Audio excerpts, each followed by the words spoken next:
Morning, Soap community. We are live from the man cave once again. Um, we had just for awareness, we're not in the book of Second Samuel, but we will be today. There was a slight error on our soap cards, and so I get to choose whatever passage I want to. And was thinking about it last night, and I was like, you know what? This is a great passage. Let's dive into 2 Samuel and talk about David and the prophet Nathan. Super interesting characters. So we're going to jump into that story. And the interesting thing about this story is the story embedded within the story. That's what I want to focus on today, but we'll get there when we get there. Good morning, Rebecca and Doug, Carol, Lynn, Margaret. Thankful that you are on soap today. I was mentioning earlier, if you didn't catch it, the soap card had a couple little errors the last couple dates, and so I'm going rogue today, and I hope you'll go with me. I think it'll be good. Good morning, Ellen. Good morning, Sue. Welcome back to Soap in the Man Cave. I'm excited. I gotta pull something up. So not only is this one of my favorite passages, but this is the scene of my favorite VeggieTales. This story we're reading today. And no, I'm not gonna roll a TV cart in here and put a VeggieTales VHS tape in, but we are gonna talk about the rubber ducky and the impact of that scene on our lives. So it'll be good. Morning, Jill and Ginny and Rebecca. Go ahead and pull 2 Samuel up. We're going to read, I think, like the first 24 verses of it instead of the whole thing.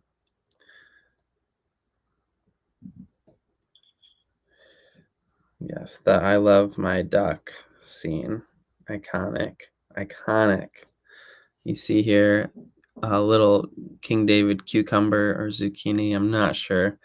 He's got one of those like park binoculars, right? And he's scoping out the scene, and he's realizing that someone is taking a bath. We know it's Bathsheba, and she has these impressive assets that he's interested in, her rubber duckies, and he takes her rubber ducky from her and makes her husband, who I guess is the keeper of her rubber duck. I mean, it is mind-blowing, the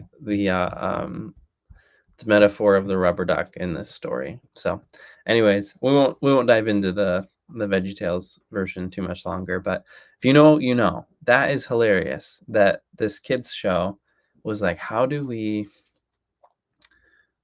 portray this? I know. It's like a kid's bath toy. So good. It's innocent, but for the grown-ups, it is telling, and man, it's brilliant. So just came here to brag about VeggieTales for a little bit, but Nathan is kind of their regional prophet. Just going to give some backstory to this passage that I've selected for us this morning. He's the prophet. Roughly 1000 BC is the time frame where he becomes the prophet, and he's introduced as an advisor to David. He reflects on the contrast between his own comfortable home and the tent in which the Ark of the Covenant is accommodated. So, did I not put the chapter in for 2 Samuel?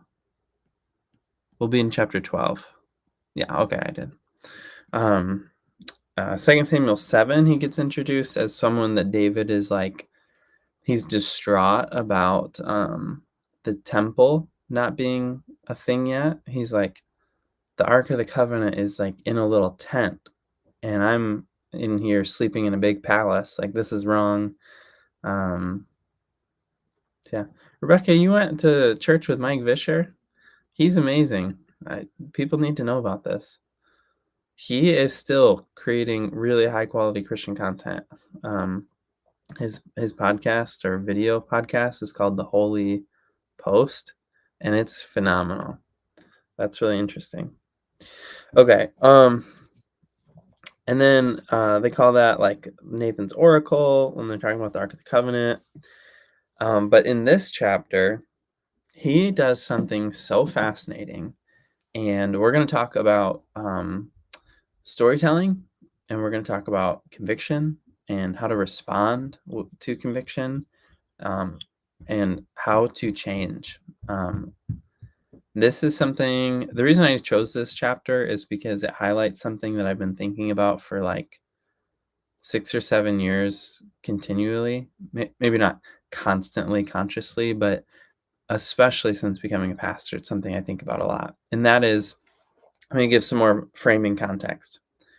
What do you do when you're doing something you don't want to do? And you want to stop doing that thing, but you're not sure how to change whether or not you want to do it. I'm gonna explain that again. What do you do when you are doing or not doing? You're doing the opposite of what you'd like to be doing, right? The Apostle Paul kind of lays this conundrum out for us. What do you do when you are doing something you don't want to do, or you're not doing something you wish you were doing, but ultimately you don't want to do that thing, you just want to do that thing? How do we change our wants? This is kind of the ultimate question. How do you change what you want? And I think a silly answer would be, oh, you just decide. Like, you just decide to not want that thing. And that's misunderstanding what a want is. A want is a subconscious desire that pulls you like a compass without you even realizing it. It's like on a register deeper than the mind. It's in here somewhere. That's why we say like the desires of the heart, or like it was a like I could feel it in my gut, right? And so the question is, how do we change our wants, or how did we even get our wants? Like, if you're, for example, you're not a chocolate person, you are like you have a sweet tooth for things like Sweet Tarts, Laffy Taffy, Twizzlers. How did that happen? Like, how did that become a want? Or if you're a person who, like, all you care about is having a home full of kids at Thanksgiving and grandkids, and that's your success in life. That is the thing that's most important to you. How did that become your desire, rather than you and your spouse or you and your friends later in life just going on, holiday vacation cruise after cruise and just like living life? Like, how did your wants become what they are? Or maybe you want both. Like, I don't know. But you don't want everything. And there are things you specifically don't want. And the question is, how do I change my wants? And I want us to put ourselves in King David's shoes for a moment. We know he earnestly wants to please the Lord, to be with the Lord. He spends time with the Lord. He dances before the Lord. He clearly, King David has many attributes that are honorable and godly.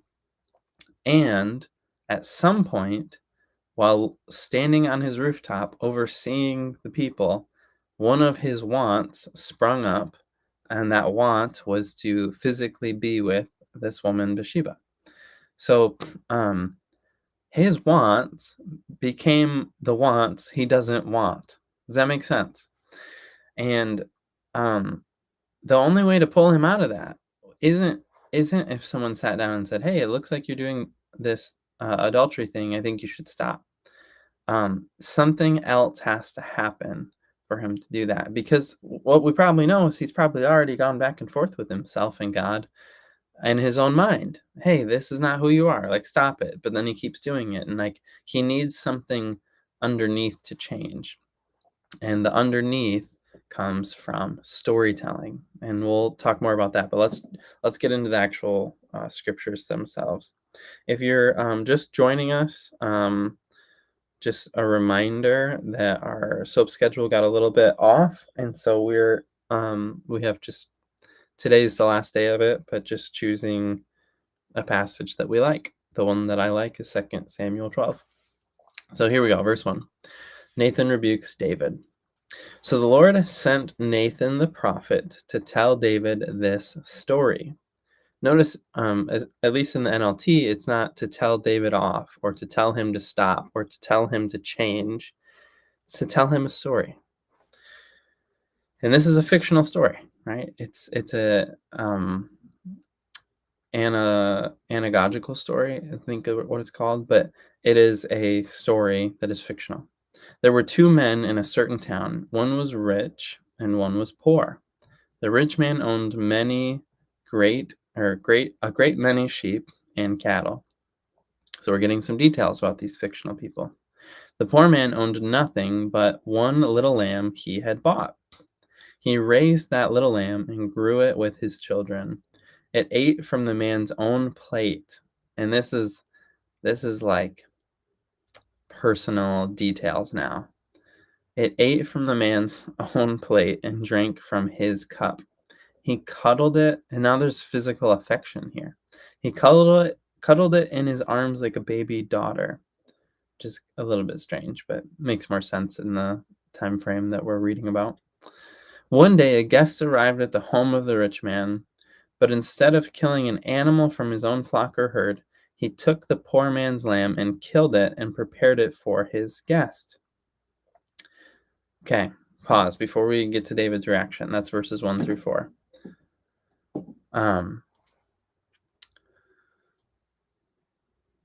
Fascinating that he is entering storytelling. Now, storytelling is like baked in deep to the human like abilities set. It is a technology. It technically can be referred to as a psychotechnology, like a psychological technology. It's a tool that we have that allows us to transmit meaning and values, and they get embedded with the narrator's point of view and the actions and how they unfold and how they get perceived. So very well, the recording of this story may be a condensed version of the way Nathan actually told it. It might be verbatim. Either way, we get a picture of these two different stories, and they come together to contrast, and there's a sense of injustice and a sense of like this person who dearly loved the one little thing they had, like there's a power dynamic, and it's immoral what happens. Like objectively, it's immoral what happens. And David has to hear that story loop outside of himself to critique himself. Otherwise, he can't see it.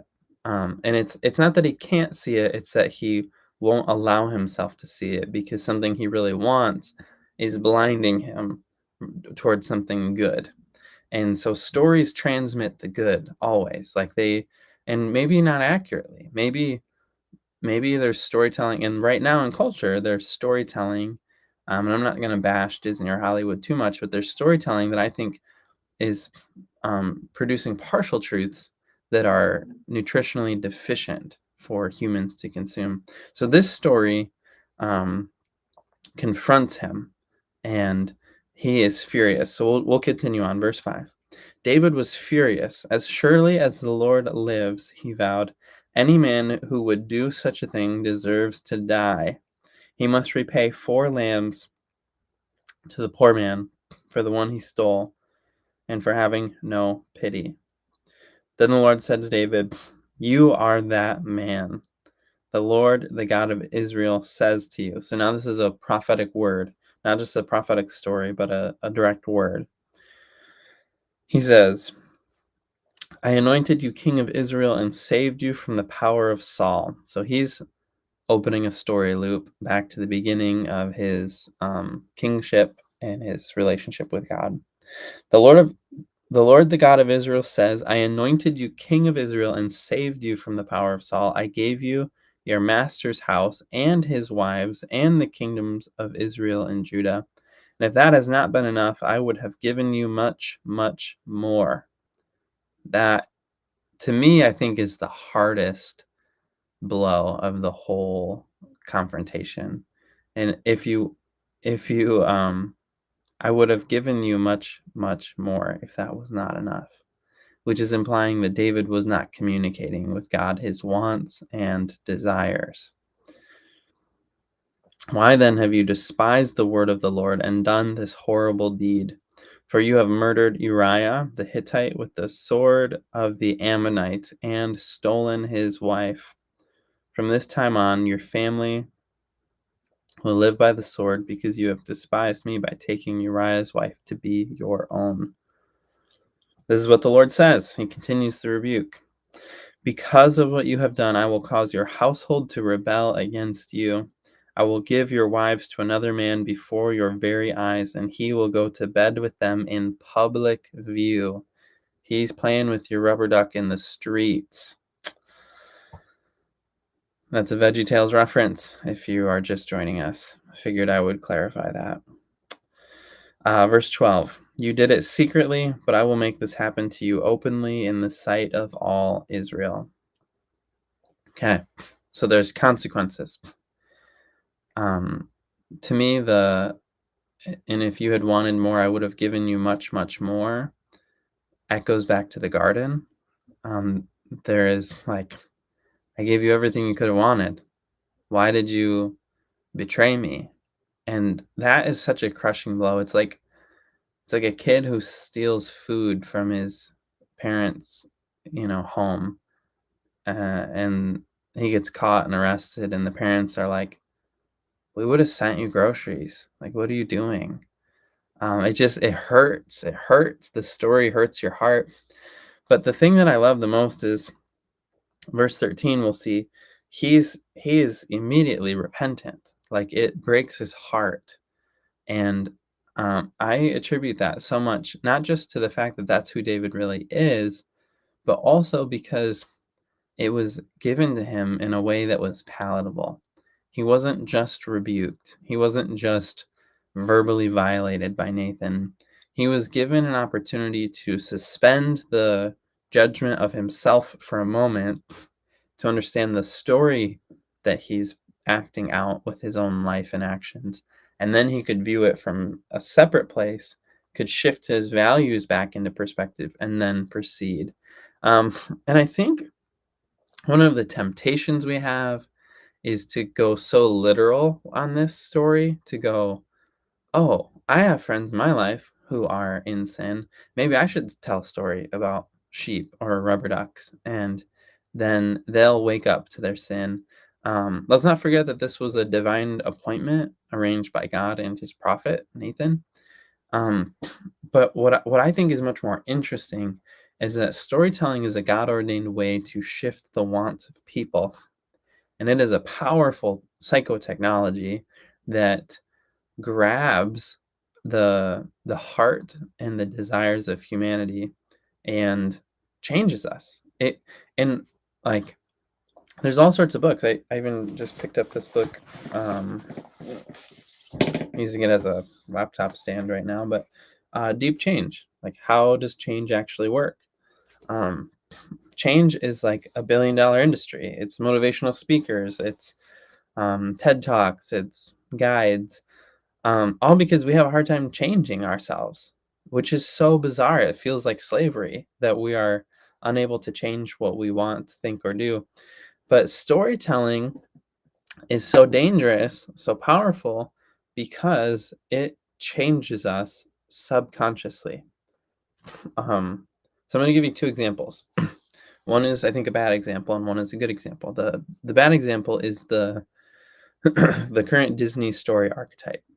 And just so you know, the things that people usually have a problem with Disney for, like they'll have a token transgender person, or they'll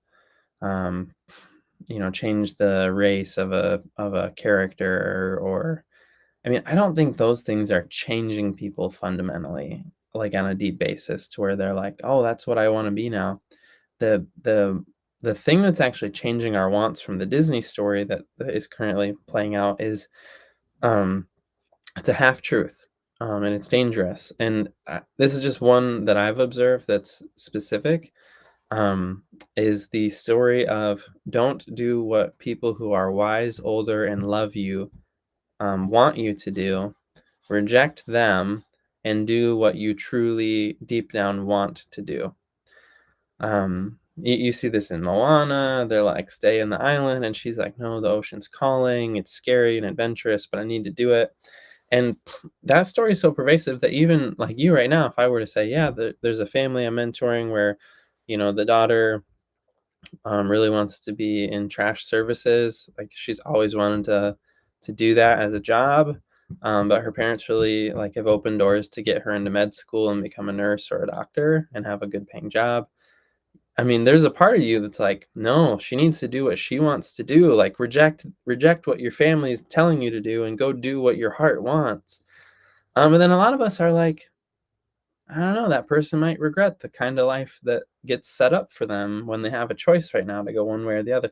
And so it's a battle. The other story that I think um, is a true story. It's a perennial story, but it was done so well in the like mid 2000s or early 20 teens that it is just in the collective human consciousness now, and that's the Hunger Games.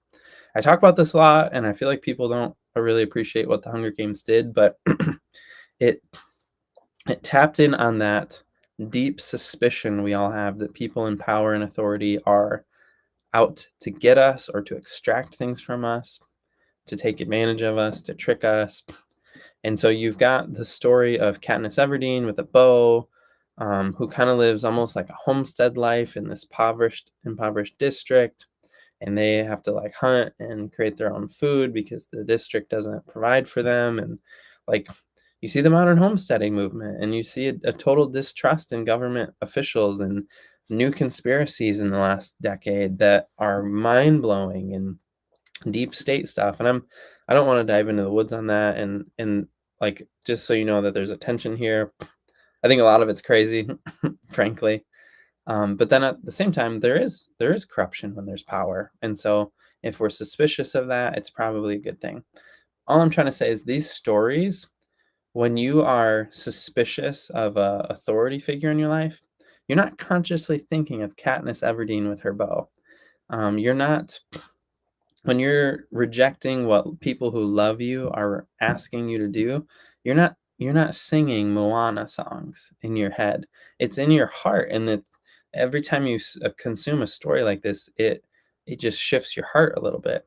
And so for David, um, as this story got into his bones and his soul, it um, it shifted something in him where the value of bringing justice to an unjust situation, like rose over his desire for Bathsheba, and he and his killing of Uriah. Like getting away with it was a desire he had, but now the justice of any time this happens became a higher story in his heart.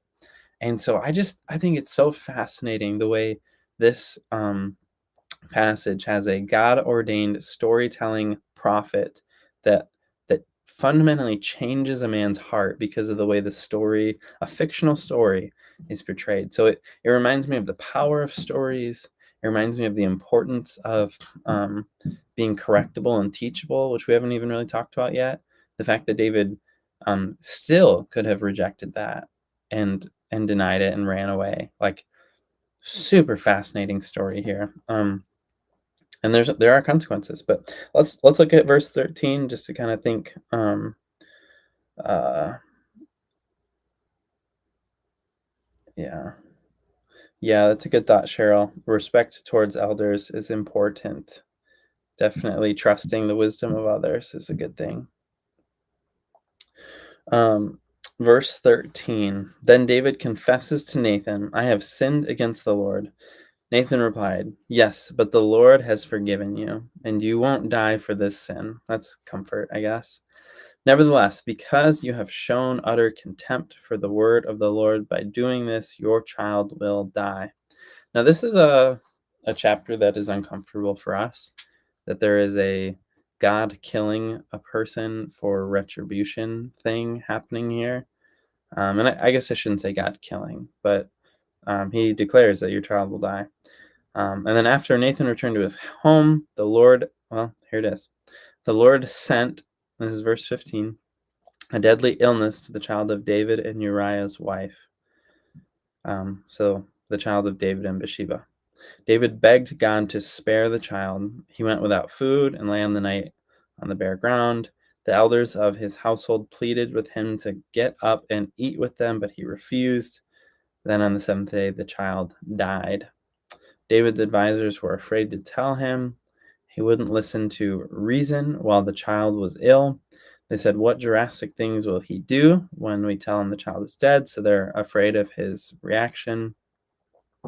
Um, he realizes the child is dead. Verse 20, David got up from the ground, washed himself, put on lotions, changed his clothes. So he finished grief and mourning. He went to the tabernacle, worshiped the Lord. And after that, he returned to the palace and was served food and ate. So this is a really interesting passage here, too. I'm going to keep going. His advisors were amazed. "We don't understand you," they told him. "While the child was still living, you wept and refused to eat, but now that the child is dead, you have stopped your mourning and are eating again." And David replies, this is beautiful, "I fasted and wept while the child was alive, for I said, perhaps the Lord will be gracious to me and let the child live. But why should I fast when he is dead? Can I bring him back again? I will go to him one day, but he cannot return to me." So this is one of the few passages that gives us just a clear little bit of information about the afterlife. So fascinating there, verse 23. But then, verse 24, David comforted Bathsheba, his wife, and slept with her. She became pregnant, gave birth to a son. And this is kind of the reconciliation arc. He's now vowed to take care of Bathsheba because he's slain her husband. And they had a child under a marriage covenant. And the Lord loved this child, sent word through Nathan that they should name him Jedediah, which means beloved of the Lord, as the Lord had commanded. So what do we learn from this passage? One, a repentant heart goes a long way. Two, David had a unique understanding of how the Lord works and trusted him, even though he lost his son. That the Lord provided some restoration for the story in the way a friend of God was born. That storytelling is a powerful thing. And what I do want to wrap up with, I know I shared the Disney story and or the Disney story archetype, I should say, and the Hunger Games story. But the cool thing about the church is that the church is a storytelling machine. We reenact stories with our worship songs. I think even I was learning on my keyboard over here a couple nights ago the song Defender. You come back with the head of my enemy. It's a grotesque worship song, and it's sung in such a high pitch that it's eerie to me. You come back with the head of my enemies, right? It's weird. But that is a story loop. And there's even a song Pastor Megan was doing like a year ago that just listed like person after person after person after person in the Bible. And it opens these story loops. And when we take communion, it's a physical embodiment and a reminder of the story of the lamb that was slain, a God on the cross. Easter, Christmas, we reenact these story loops, and these stories have this depth. This just interesting depth that happens at a subconscious level. And so I think sometimes we listen to a sermon and we're like, well, I don't know, that I didn't get anything from that, or I didn't take anything away from that. And it's like, no, you don't understand. It's all happening on a register deeper than your conscious mind. It's a subconscious training that's happening to your heart when you come and sing corporate worship songs with the people of God. You take communion, you watch someone get baptized, which opens a story loop of creation and chaos and order and death and resurrection and cleansing. And when Pastor Matt or other pastors are like adding their own personal stories or adding more biblical stories to bring a message together, like they're all like the prophet Nathan, they're all divinely altering our hearts. And you don't have to have a conscious understanding of what's happening to know that something good is happening in here. It's almost like when you put something in the oven and the flavors and the spices and the sauces and the meats and it's all like blending together. You're not opening the oven door and watching it happen and understanding how it's all fusing. You're just being faithful by putting it all together and waiting. And that's, I think, a good picture of Christian discipleship and formation of the heart. So yeah, that's why I love storytelling and why I think the Nathan David story is so fascinating. But let me interact with these comments and then I gotta run. Lynn says, it sounds cruel, but what example would it set to see David's sin be rewarded, especially since culture saw children as a sign of God's blessing and a reward for righteous living? Absolutely, Lynn. There is consequences for our actions. And mercy is great. Mercy is a great sign of the Lord, but at the same time, I don't want to serve a God that doesn't deal justice in the end. So that's a good thought.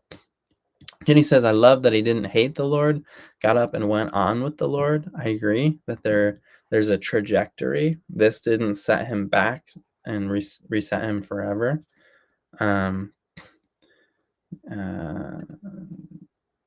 things are going to happen. Get up and go with the Lord. Cheryl says, he is a man after God's own heart, will never be perfect in this life. And then regaining a repentant heart. David kept it. Mostly prayer to God to build desire and being drawn. So yeah, I think we all have a good handle on this. We're all pretty familiar with the David story because it resonates with our hearts. But just want to introduce some of the Nathan parts of it, because Nathan's a really interesting character as well. But let me pray and we'll wrap up.